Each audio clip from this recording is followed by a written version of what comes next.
আল্লাহ নিজের হাতে রমজান সাজাইছেন। আল্লাহ বলে, বান্দা শোনো আমি রমজানকে কেমনে সাজাইলাম। 1, পুরা মাস রোজা। 2, প্রতিদিন ইফতার। 3, প্রতিদিন সাহারি।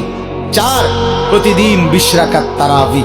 5, শেষ দশকে এতেকাফ।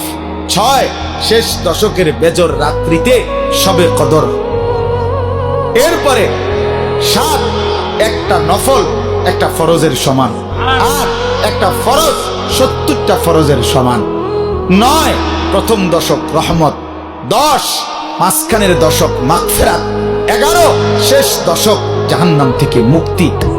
আল্লাহ বলেন, জান্নাতের দরজা খুলে দিলাম, জাহান্নামের দরজা বন্ধ করে দিলাম, সমস্ত শয়তানগুলোকে শেকলে বন্দী করে দিলাম, চারিদিক দিয়া গোলাইয়া সব গুছাইয়া বান্দা রাস্তা কেবল একটাই খোলা, দরজা কেবল একটাই খোলা।